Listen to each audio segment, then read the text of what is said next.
Bueno, muy buenas tardes, noches para algunos de ustedes.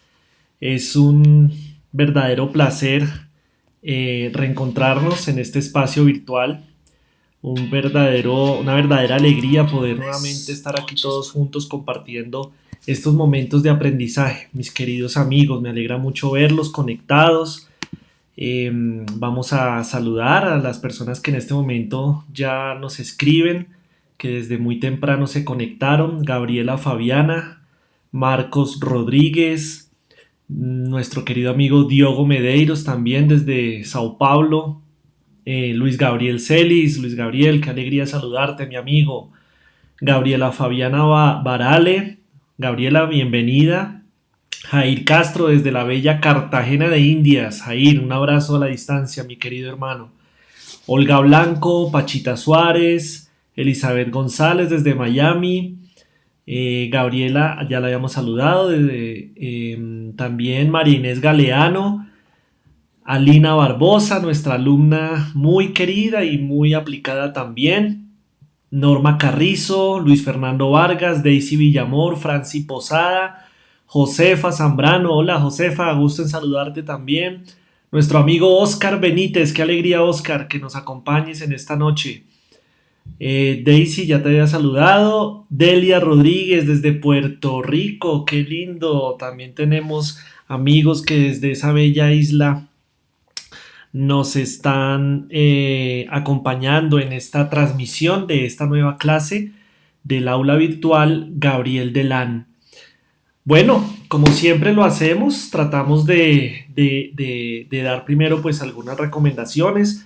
Esta es una aula virtual que pretende estudiar a la luz del espiritismo los fenómenos mediúmnicos que Allan Kardec empezó a investigar y desde antes de Kardec inclusive en una óptica de conocer cómo sucedían estos fenómenos, en qué consistían, mas no, nuestra intención no es incentivar la práctica de la mediumnidad, por cuanto es una actividad muy delicada, de mucha responsabilidad, que no se debe hacer ni en la casa, ni a través de cursos virtuales, ni nada de eso, sino dentro de una institución espírita seria, confiable, con personas capacitadas, para este tipo de desarrollos. Así que muy claritos todos, que esta es una aproximación a esa hermosa faceta científica del espiritismo y no otro propósito. Bueno, esto para que todos tengamos claridad y así pues estemos alineados en cuanto a las expectativas. Bueno, saludo a otras personas que nos siguieron escribiendo. Marcos Rodrigo Águila desde Chile. Carlos y Gladys Bustamante desde Cajicá, mis queridos amigos, los quiero mucho, también los he pensado mucho y los extrañamos. Samaré Martz desde México, Samaré, bienvenida, no te había visto por acá, bienvenida. Nancy Aguilera, Nancita, qué gusto, profe, tenerla aquí con nosotros. Elizabeth Cubillos, Lucy Medina, bueno, se siguen sumando personas, así que entremos en materia porque el tema de hoy tiene muchas cosas interesantes. Bueno, vamos a repasar un poquito. Hace 8 días estábamos viendo cómo fue que Kardec entró al mundo de los fenómenos cuando conoció el tema de las mesas giratorias, ¿no? Cuando su amigo Fortier lo invitó a esa famosa reunión donde por primera vez Kardec vio esas mesas allá volando por los aires, ¿no? Saludamos también a José Berti, mi querido Berti, qué alegría tenerte acá, a tu familia desde esa bella tierra de Palestina, Huila. Entonces, quedamos hace 8 días en que hoy íbamos a ver un poco más de cómo era ese método que Allan Kardec empezó a implementar para estos estudios. Aquí hay mucho material muy interesante para su análisis, para que aquí entre todos lo revisemos. ¿Listo? Espero sus comentarios, sus aportes, sus dudas, sus aclaraciones, todo lo que quieran a través del chat, donde yo voy a estar pendiente y en la medida de lo posible vamos leyendo algunos de esos comentarios. Así que, por favor, háganse parte de este curso. Es para ustedes, pensando en ustedes y espero que lo disfruten. Bien, vamos entonces a ver en qué consiste nuestra clase de hoy. Decíamos que vamos a hablar del método de Allan Kardec y vamos a empezar por acá, una parte muy interesante. Vamos a devolvernos al año 1856, ¿no? Hace 8 días pudimos ver un video muy lindo de cómo era un poco la París de esa época del siglo XIX, a través de unas imágenes, de esas arquitecturas bellísimas de Francia, específicamente de París en esa época. Entonces nos trasladamos de nuevo a ese momento en donde nuestro insigne codificador Allan Kardec se reunió en la casa del señor Baudin. Y entonces el señor Baudin, una casa muy modesta pero muy linda, allí vivía con su familia, en una calle llamada Lamartine. Y allí se reunían personas, pues un número importante de personas que se reunían a ver el fenómeno. Conforme escribe el propio Allan Kardec, el libro de los espíritus había sido allí comenzado y hecho una gran parte. Y aquí vamos a retomar también un poquito de historia. Bueno, los que pudieron ver la película Kardec, que yo siempre hago la propaganda, ¿no? La pauta, que está disponible en varias plataformas digitales, incluyendo Netflix, para quienes tengan la oportunidad de verla. Quienes no lo han hecho, los invito a que lo hagan. Quienes ya lo hicieron, recordarán que hubo un episodio muy importante en donde Fortier, que era este hombre ávido de investigación que estaba completamente interesado en esos fenómenos que se estaban produciendo, y luego un grupo de personas que se empezaron a reunir y empezaron a recibir los mensajes. En la clase de hoy vamos a ver cómo recibían esos mensajes. Pero entonces lo que les quiero contar es que estos hombres de ciencia, estos hombres investigadores, además de un reconocimiento, de una reputación social intachable, hombres confiables, se acercaron a quien todavía llamaban por su nombre de pila, Hipólito León de Nizar-Rivel, y le dijeron: profesor Rivel, aquí tenemos una situación, y es que venimos desde hace un tiempo recibiendo mensajes de los espíritus.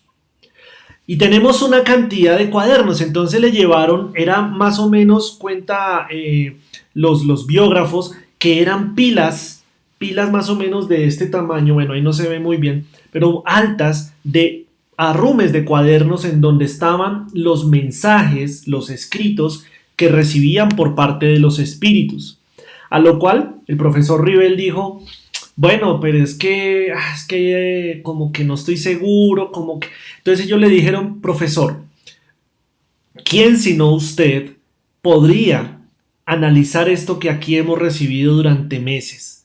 ¿Quién sino usted, con ese criterio y con ese rigor, con esa seriedad que lo caracteriza, podría analizar lo que aquí está contenido y extraer de esos cuadernos lo que usted considerara que es verdad, que hace sentido? Entonces, él, más por amistad que por otra cosa, dijo: bueno, déjenmelos y yo voy a empezar a estudiarlos. Ahí se desató, de verdad que para mí es cuando la semilla hizo así, ¡pum!, eclosionó, porque se desató en ese momento el interés del profesor Rivel en aquello que estaba siendo escrito en esos cuadernos, porque de verdad que eran cosas de alto contenido filosófico, científico y moral que, como les digo, vamos a profundizar en la noche de hoy. Entonces continuemos acá con la diapositiva. Resulta que la manera en que los mediums en ese momento empezaban a recibir los mensajes ya no era tanto a través de la mesa giratoria, de las mesas, de los golpes, que hace 8 días, si ustedes recuerdan, hablábamos que ya eso simplemente se hacía, ya había quedado obsoleto. Había sido la forma en que los espíritus superiores que planearon todo esto quisieron llamar la atención de la humanidad. Una vez se llamó la atención de las personas y quedó la atención concentrada en aquellos serios, en aquellos hombres de ciencia, aquellos hombres que de verdad querían establecer qué era o definir qué era lo que había ahí. En ese momento, ese método de las mesas giratorias pues ya no era necesario, además que era supremamente tedioso, ¿no? Ya les he contado muchas veces ese tema que tocaba armar palabras a punta de golpecitos, que la A era un golpe, que la B eran dos golpes, entonces imagínense la M, la P, era un método muy dispendioso. Entonces empezó a surgir o empezaron a surgir otros mecanismos de comunicación. Dice acá, el medio mecánico, ojo, mecánico, empleado durante mucho tiempo ha sido la cestita trompo, descrita en nuestro querido libro, El libro de los mediums. Más tarde la medium que se ha servido de las más tarde la medium que recibió los mensajes se sirvió de la psicografía directa. Entonces aquí vamos un poco recapitulando. Cuando nosotros hablamos de el medio mecánico, quiere decir que los espíritus se valieron de mediums que a través de facultades mediúmnicas de acción mecánica establecían el contacto y transmitían los mensajes. Entonces, repito, cuando decimos mecánico, quiere decir que se hacía uso de dispositivos, en ese momento, de dispositivos que complementaban un poco la parte biológica del medium. Todavía no hablábamos como tal de la psicografía, eso se dio un poquito más adelante, pero esto fue evolucionando rápidamente. Entonces, en ese momento, lo que utilizaban las mediums o los mediums eran básicamente estos métodos de la cestita trompo y la tablita, que ya ahorita vamos a ver un poco mejor. Entonces continuamos aquí en el slide. Ante tales hechos, el profesor Rivel pudo llegar a la conclusión sobre el origen no terrenal de los numerosos manifestantes, que revelaban su condición de espíritus, es decir, las almas de aquellos que ya habían vivido en la tierra, identificándose de 1000 maneras. En esa época, como todavía sucede hoy en día, más por un tema de desconocimiento que otra cosa, la gente, al oír la palabra espíritus, la gente del común, lo asociaba con supersticiones, lo asociaban con cuentos de hadas, con un montón de situaciones que realmente estaban más relacionadas con la imaginación y con la superstición que con la realidad de las cosas. Entonces, claro, cuando al profesor Rivel le dijeron que es que estábamos recibiendo mensajes de los espíritus, él de una vez dijo, no, a mí no me venga con esos cuentos, porque eso es superstición. ¿Recuerdan que hace 8 días lo vimos? Que el profesor Rivel era un hombre escéptico y él no creía en esas cosas, él rechazó desde el principio eso, dijo, yo no tengo tiempo para perder en esas cosas de supersticiones. Ya fue después que él se empezó a dar cuenta que eso no era tanta superstición como él pensaba. Así que se empezó él a identificar con la posibilidad que quienes estaban detrás de esos fenómenos eran los espíritus. Ahora, mis queridos amigos, el reto estaba en comprender ese mundo que se abrió en ese momento, que nadie, por lo menos nadie públicamente, se había atrevido a sondear. Nadie se había atrevido a sentarse a estudiar. Lo único que se sabía, y de manera muy somera, sobre ese mundo espiritual, era lo que las religiones habían transmitido a sus pueblos, las diferentes religiones. Entonces eso estaba manchado mucho por las mismas interpretaciones religiosas, por X o Y motivo, no vamos a juzgar, así que nadie realmente se había tomado la tarea de entrar a hablar del mundo de los espíritus. Entre otras cosas, mis amigos, y no nos digamos mentiras, porque aquel que se atreviera a introducirse en ese mundo corría el peligro del descrédito social. Porque claro, entonces la crema innata de los científicos de la época decían, yo no me meto en eso porque es que eso son cosas del pueblo, son cosas de supersticiones, de creencias, y yo no voy a arriesgar mi reputación de científico para que otros vengan aquí a pisotearla.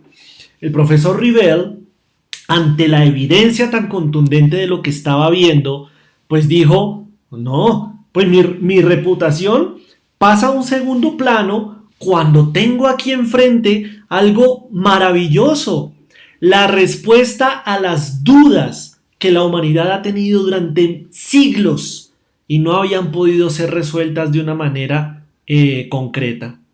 Entonces, vamos aquí al siguiente slide para profundizar mucho más. Miren lo que dice aquí. El Consolador, consustanciado en el espiritismo, llegaba al mundo y un hombre extraordinario había sido destinado a preparar su advenimiento y su consolidación. Hippolyte Léon Denis Rivel fue este hombre.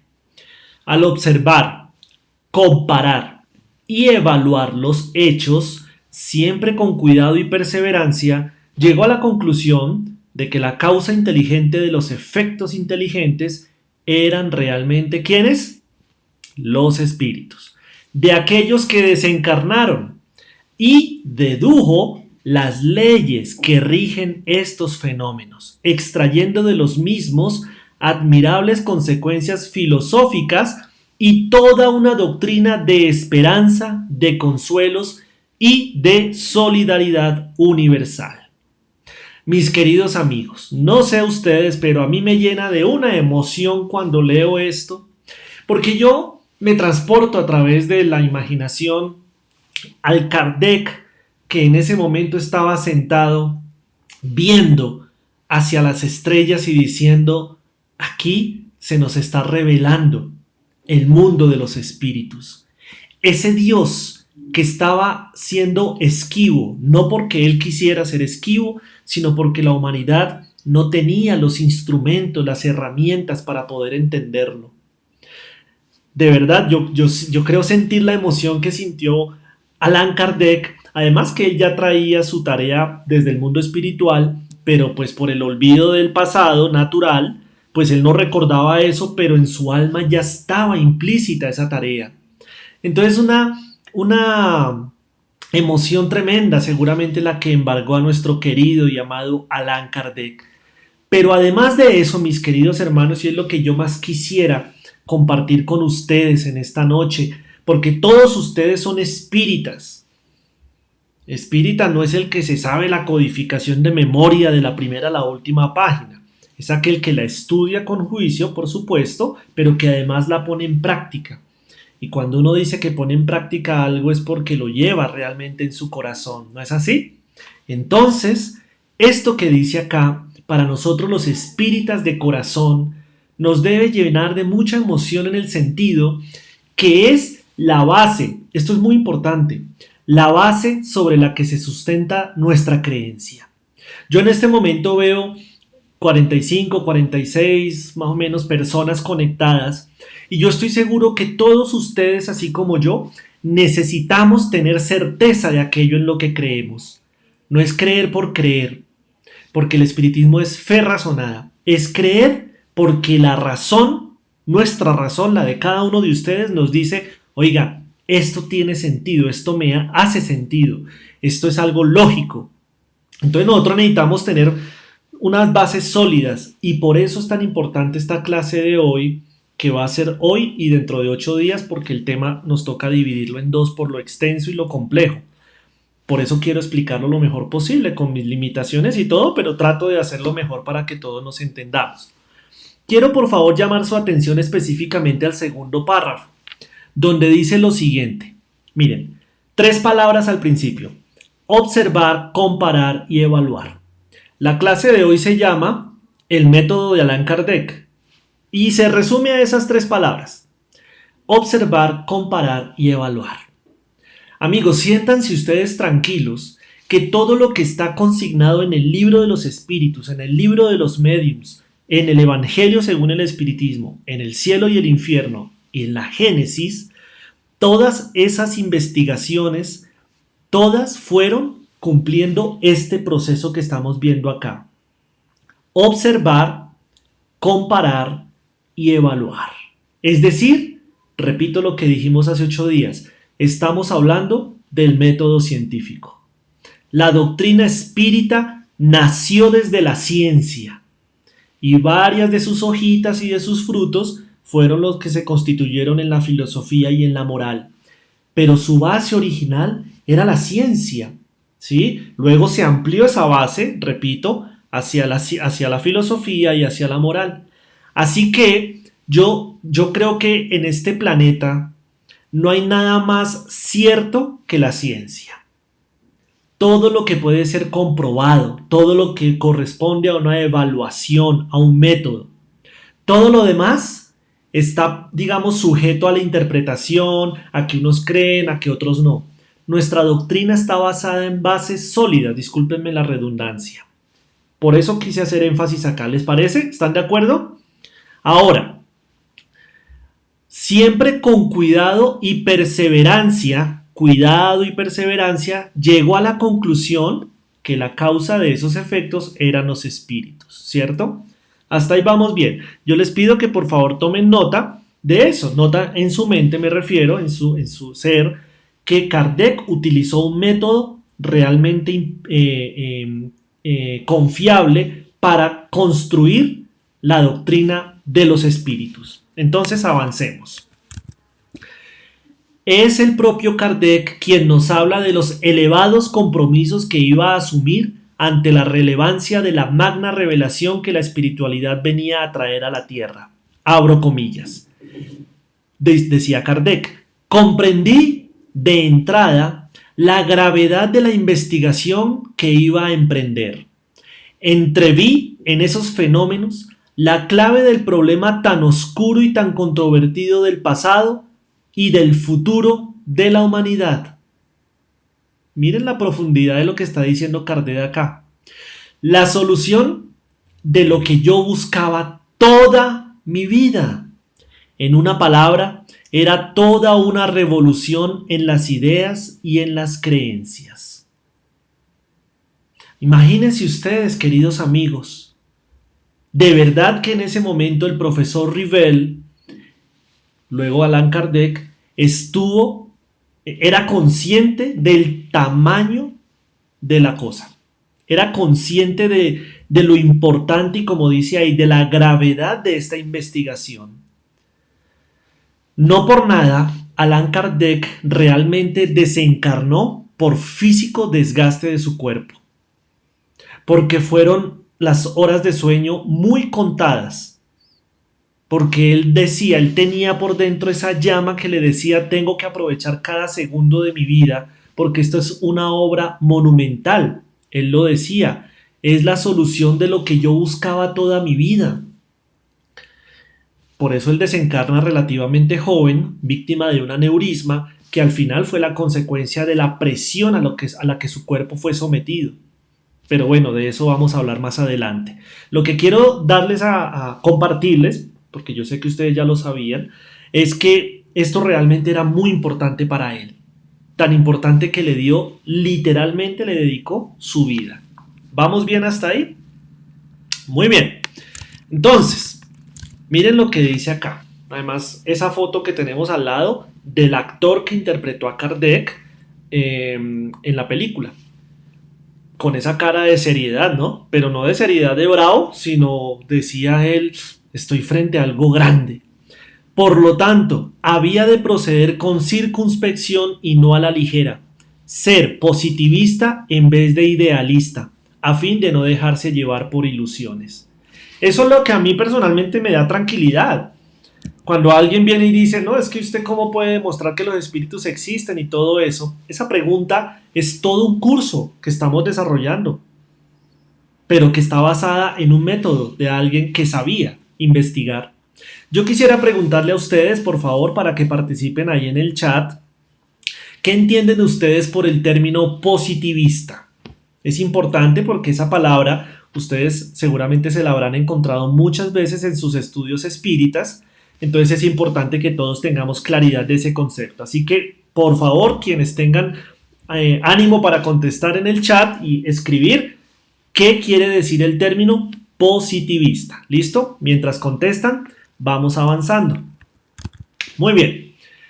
Vamos un poquito más al detalle de qué fue lo que pasó con Kardec. Al frecuentar innumerables reuniones donde por medio de la cestita, entre comillas, se obtenían muchas veces comunicaciones que no dejaban ninguna duda acerca de la intervención de entidades ajenas a los presentes, a los que estaban ahí sentados en esa reunión.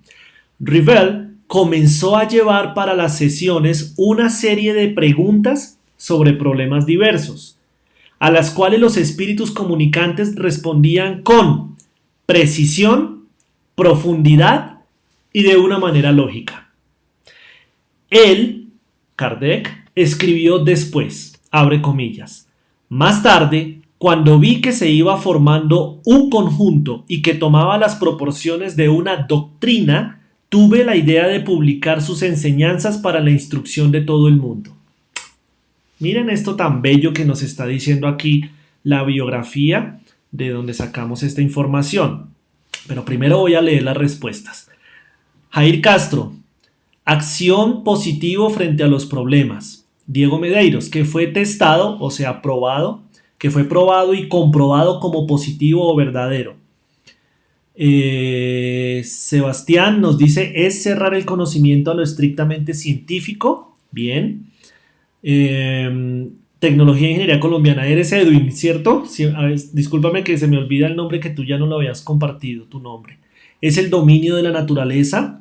Carolina Salcedo, Dianita dice positivista, actitud que asume para el desarrollo de tarea. Bueno, al final, positivista se clasificaba como positivista a aquellos que tenían una visión de la vida, es decir, creían únicamente en lo que podían comprobar con sus sentidos. Básicamente es eso. El positivismo era aquella forma de ver el mundo a través de los sentidos. Aquello que no pudiera ser validado a través de los sentidos físicos, de la comprobación tácita de las situaciones, pues era algo que no podía ser creíble. Entonces el positivista, como dijeron algunos de ustedes, es una persona que realmente solo creía en lo que podía comprobar, el resto no. Aquí hay otras respuestas, dice Edwin, gracias, sí señor.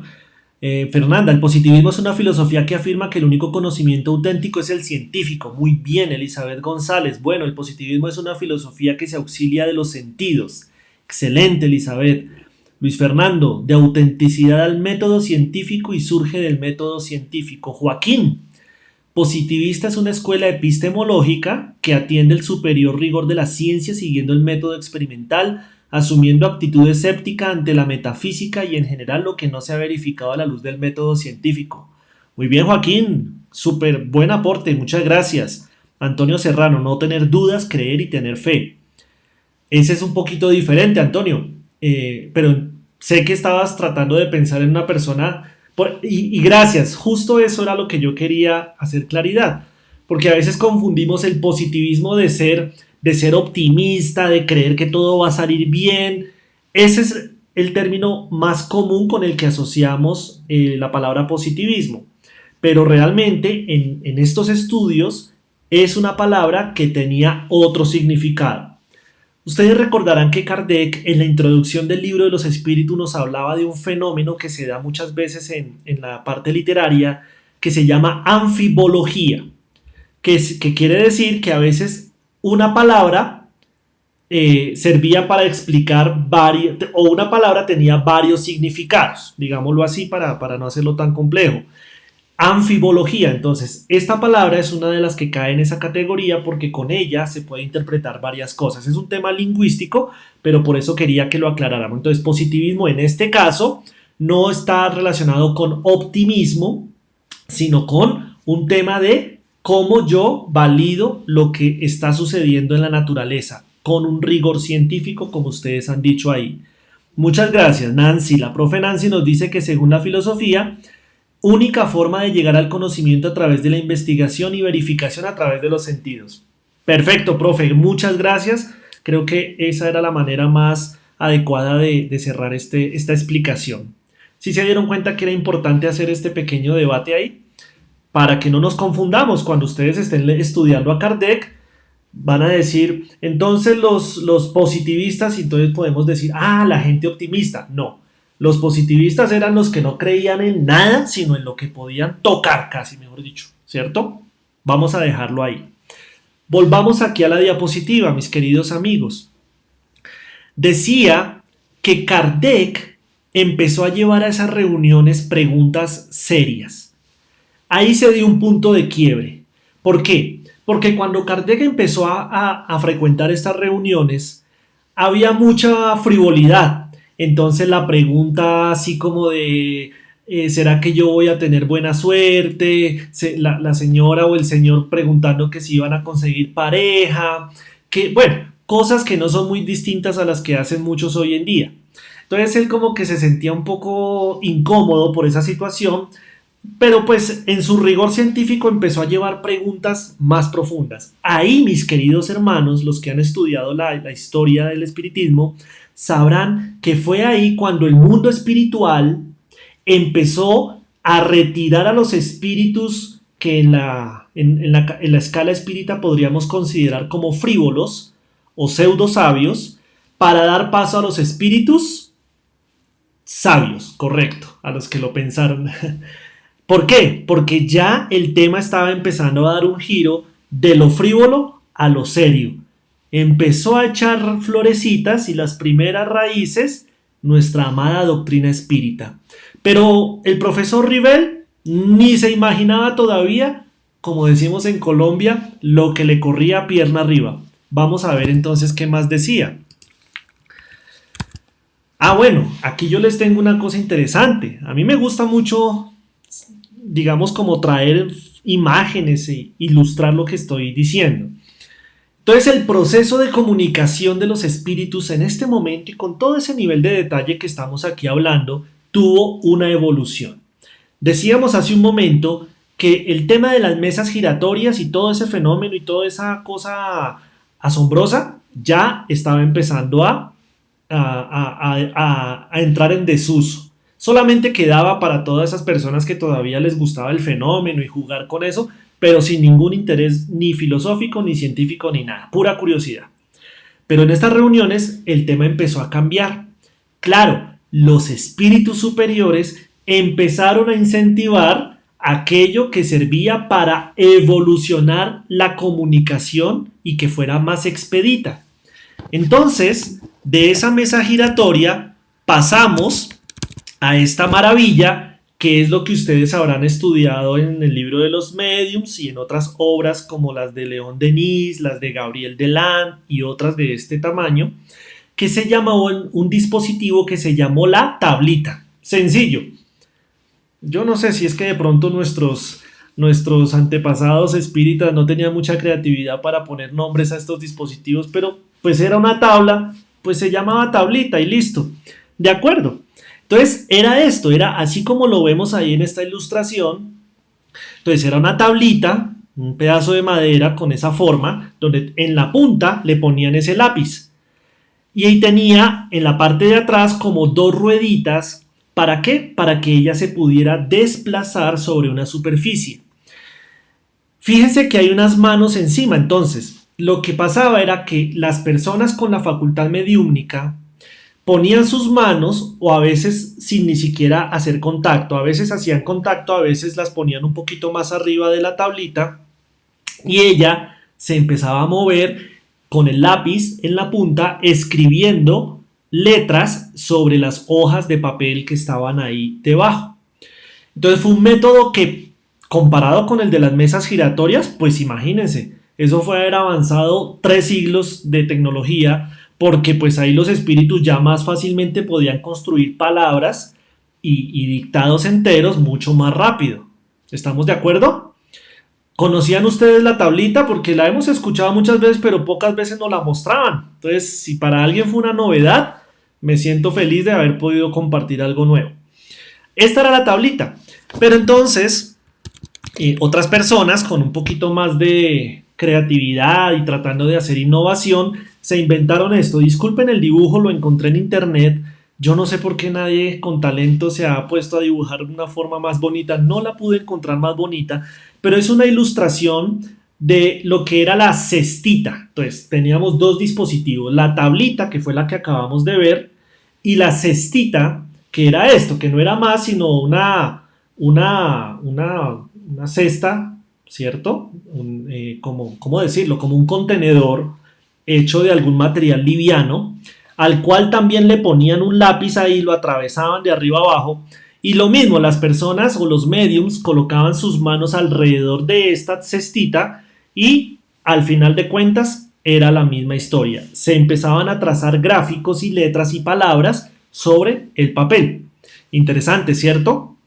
Pues nadie más volvió a utilizar eso hoy en día porque evolucionó el tema ¿a qué? A ver, espero sus comentarios, a ver qué se imaginan que fue el siguiente paso en este proceso de evolución del método de comunicación de los espíritus a través de los mediums. Voy a dejarlo ahí en el aire, a ver para que ustedes opinen, para ver cuál fue el siguiente método en este proceso de evolución de la comunicación con los espíritus. Entonces vamos a seguir mientras ustedes contestan en el chat.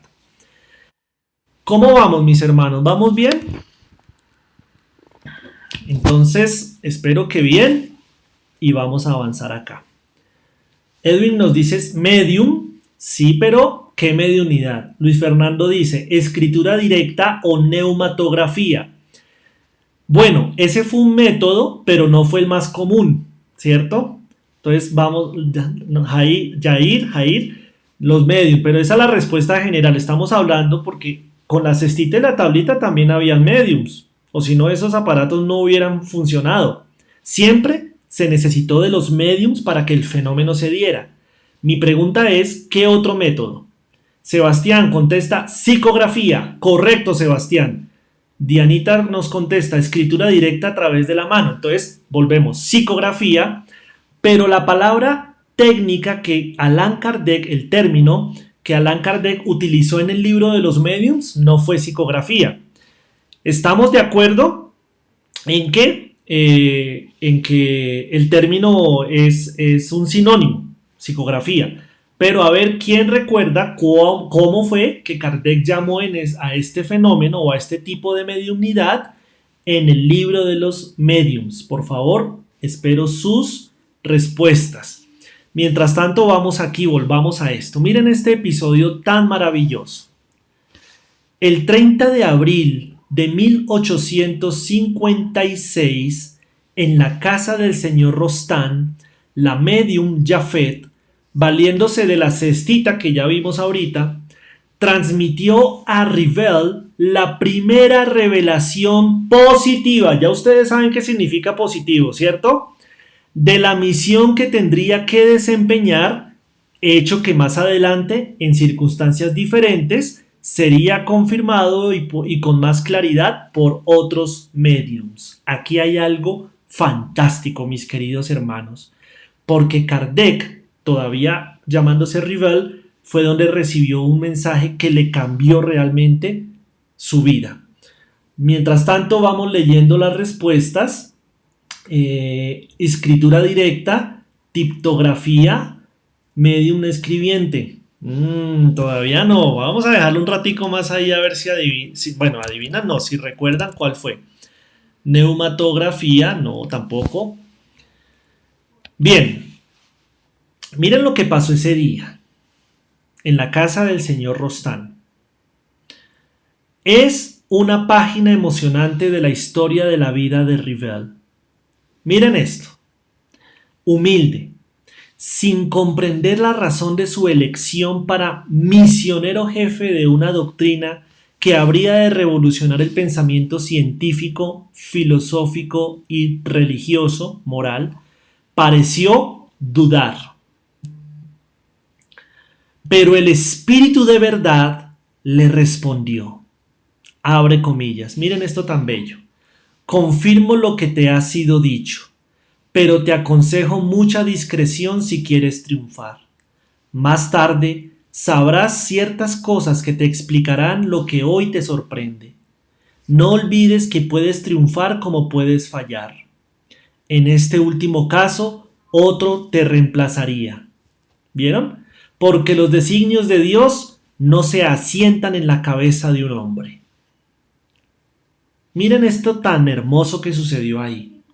Es un mensaje firmado por el espíritu de verdad. Esto ya era otro nivel, donde le dan el voto de confianza a Rivel, pero aún así le dicen que si llega a fallar, otro vendrá y hará el trabajo.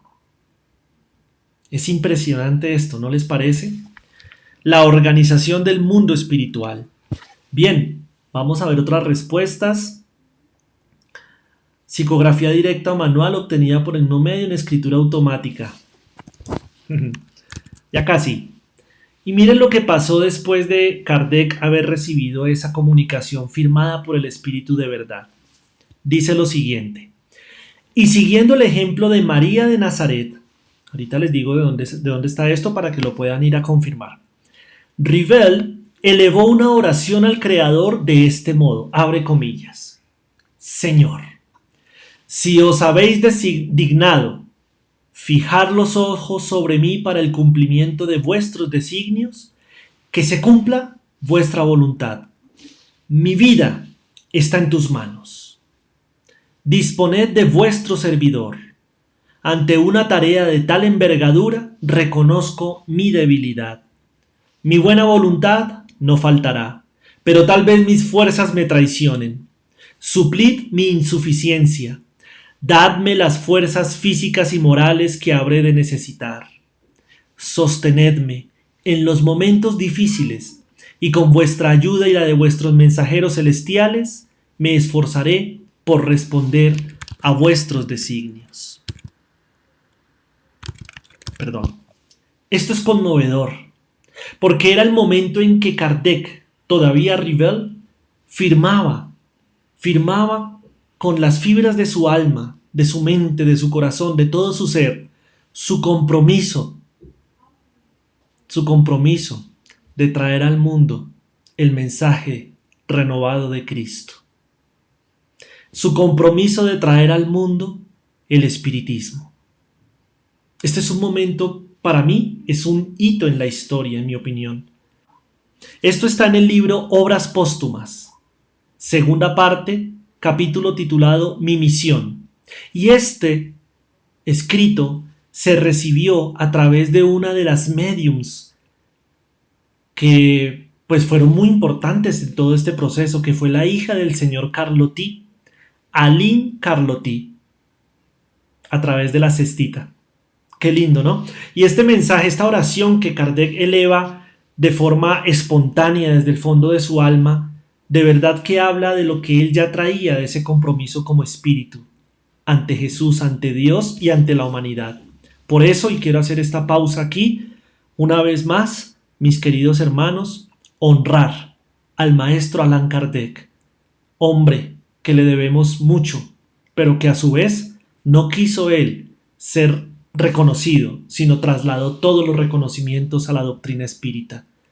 Pero es ahí donde radica la fidelidad que Kardec tuvo a Jesús, de dar su vida entera, desde sus propios miedos, desde sus propios temores, desde sus propias debilidades, pero entregó su vida a Jesús y su obra pudo ser culminada. Qué emoción esto, mis hermanos queridos. Esto es una de las cosas lindas del espiritismo. Entonces continuemos acá para ir cerrando el tema de hoy. Él resaltaba lo siguiente: uno de los primeros resultados de mis observaciones fue que los espíritus, no siendo otros, sino las almas de los hombres, no poseen ni la soberana sabiduría ni la soberana ciencia, que su saber está limitado al grado de su adelanto y que sus opiniones no tenían más valor que el de una opinión personal. Esta verdad, reconocida desde un principio, me preservó del grave escollo de creer en la infalibilidad de los espíritus y me impidió formular teorías prematuras basadas en el decir de uno solo o de varios de ellos. Esto es tan importante porque fue la manera en que él iba desde su conocimiento como investigador y científico, que fue todo lo que se dedicó toda su vida anterior a codificar el espiritismo.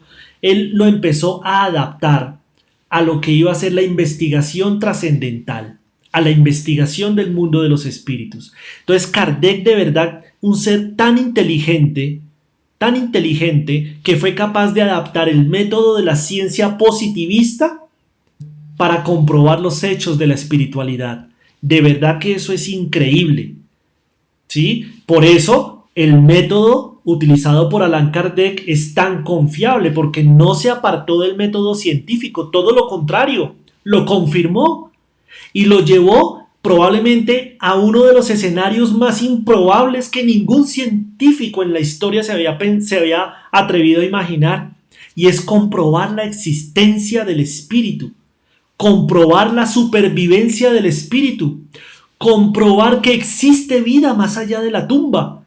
A mí eso me parece genial, porque Kardec, haber tenido esa capacidad intelectual y por supuesto científica, metodológica, para llevar del terreno del positivismo un método para comprobar lo que es la espiritualidad, definitivamente no creo que haya nadie más que haya sido capaz de hacer eso. Entonces, con eso en mente, mis queridos hermanos, miremos esto de acá. El solo hecho de la comunicación con los espíritus, dijeran ellos lo que dijesen, probaba la existencia de un mundo invisible en el ambiente. Esto ya era un punto capital, un campo inmenso abierto a nuestras investigaciones, la clave de una multitud de fenómenos inexplicados. Aquí podemos decir en este momento, y ya para ir cerrando nuestra clase de hoy, que aquí fue donde ya el profesor Rivel abrió como tal el campo de investigación. Digamos que montó ese laboratorio del mundo espiritual en el mundo físico y se llenó de libros, de papeles, todo objeto de investigación. Y empezó él a dilucidar un poco qué era lo que había detrás de esos escritos. Ya él había identificado que eran unas entidades inteligentes, que eran los espíritus, que eran las almas de los hombres que ya habían muerto, ya habían desencarnado. Pero ahora venía otro tema todavía más importante que ese. Ya sabemos quién produce estos fenómenos y estos dictados. Ahora vamos a ver el contenido de esos dictados. Quiero hacer otra pregunta en el chat a ver si alcanzamos a contestarla. ¿Qué significa la palabra doctrina? Esto es tan importante como haber entendido el término positivismo. ¿Qué significa el término doctrina? ¿Por qué hago esa pregunta mientras ustedes contestan? Porque Kardec lo que estaba haciendo acá era empezar a escudriñar dentro de esa información que estaba recibiendo de los espíritus, qué de eso realmente era valioso. ¿Dónde estaban las respuestas a esas incógnitas filosóficas de la humanidad?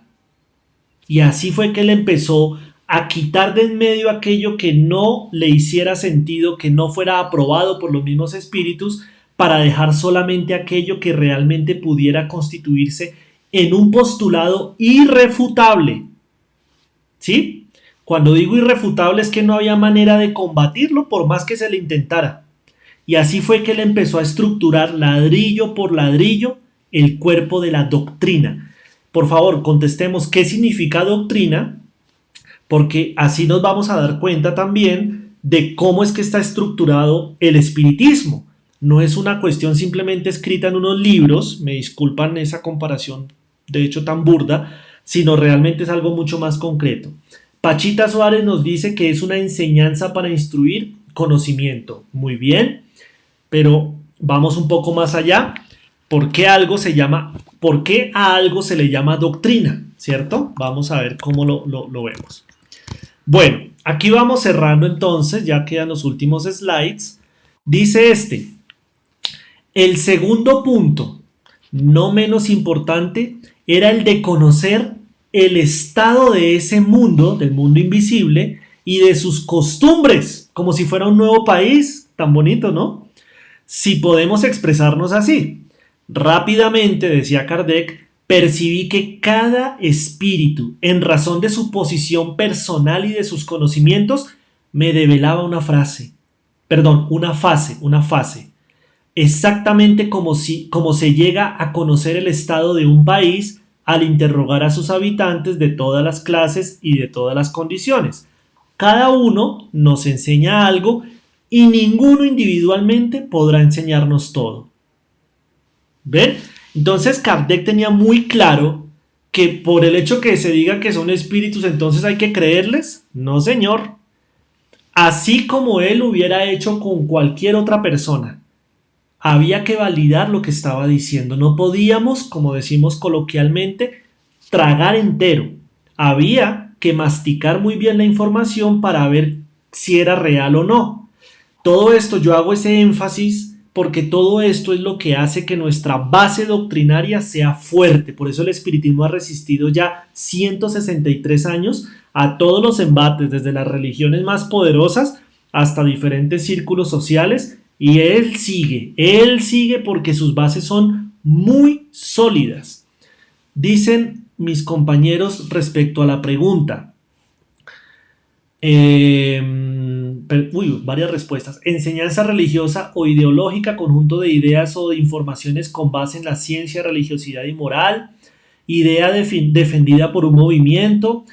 Dice Ingrid Chaparro, es el conjunto de principios, enseñanzas o instrucciones que se consideran como válidas y que pertenecen a una escuela que puede ser literaria, filosófica, política, militar o al dogma de una religión.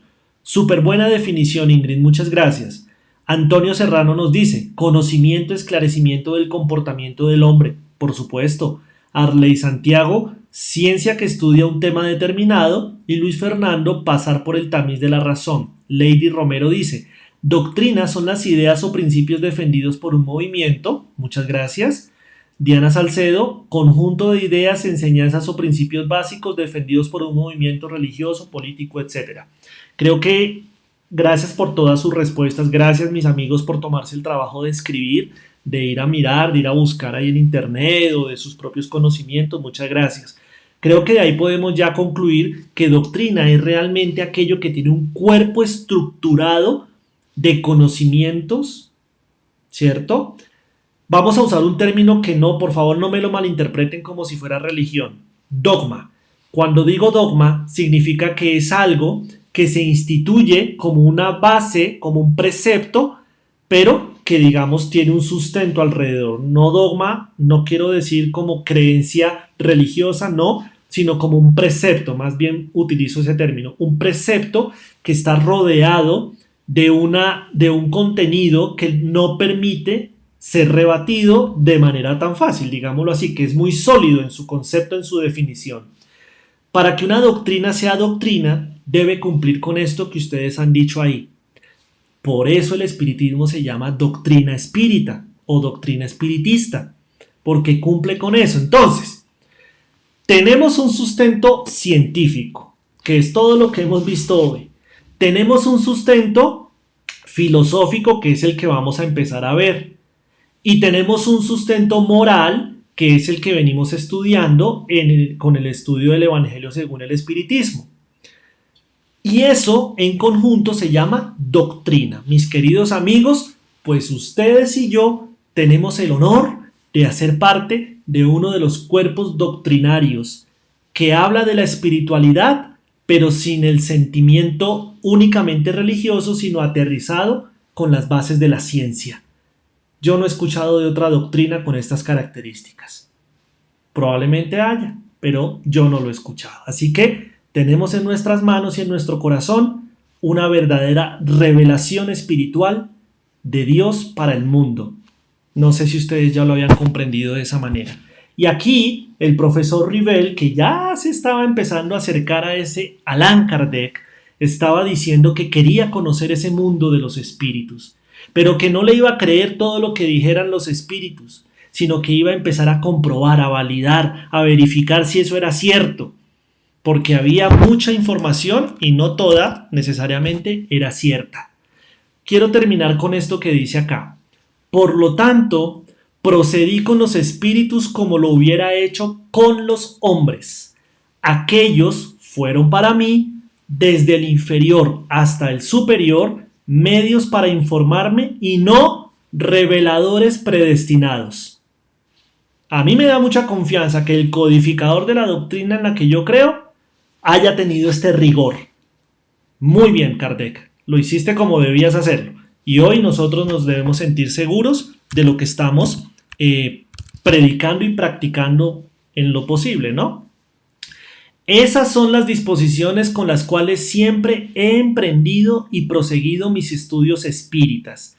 Observar, comparar y juzgar. He aquí la regla constante que he seguido. Todos los libros de la codificación, mis queridos amigos, cumplieron con este método, el método de Allan Kardec. Así que, repito, sintámonos todos seguros, tranquilos, que nuestros estudios están bien fundamentados. Lo que vamos a hacer dentro de 8 días, si Dios nos permite, y si tengo el placer de contar con su asistencia nuevamente, es que vamos ahora a ver cómo trascendió ese método, ¿sí? Desde el positivismo, bueno, hoy empezamos a verlo, desde el positivismo hacia la espiritualidad, pero ahora algo mucho más, todavía más importante, el control universal de las comunicaciones. En mi opinión, esa fue la cereza del pastel con la cual Allan Kardec confirmó un método, con eso, del control universal de las comunicaciones. Así que los invito, mis queridos hermanos, a que tomen su libro del Evangelio según el Espiritismo y lo abran en la parte donde habla del control universal de las comunicaciones. Algunos de pronto se sorprenden, ¿en el Evangelio? Luego esto no es un tema científico. Pues así es. En el Evangelio según el Espiritismo es donde el maestro Kardec y los espíritus nos revelan cómo fue el método que él utilizó para que la gente no fuera a decir que es que eso fue inventos de un solo espíritu o del mismo Kardec. Entonces, vamos a estudiarlo o a repasarlo y dentro de 8 días lo analizamos. ¿Les parece? Bueno, mis amigos, muchas gracias a todos los que comentaron. De verdad que sus aportes son maravillosos. Me alegra tanto también yo aprender de ustedes. De verdad que les agradezco compartir conmigo sus opiniones, sus conocimientos y su interés por esta doctrina que Jesús nos ha permitido, repito, el honor de participar. Dios los bendiga. Agradezcamos simplemente haciendo breve, una breve plegaria en nombre de todos a Jesús, a los buenos espíritus, al maestro Kardec, por la estructuración de esta bella doctrina, porque es ella la que ha traído el consuelo y la instrucción a miles de seres en el mundo. Danos, Señor Jesús, así como en ese momento el maestro Kardec lo pidió, la fuerza moral y también la fuerza física suficientes para poder continuar con el legado de Kardec, con tu legado, Señor Jesús, que es divulgar la doctrina de los inmortales al mundo entero.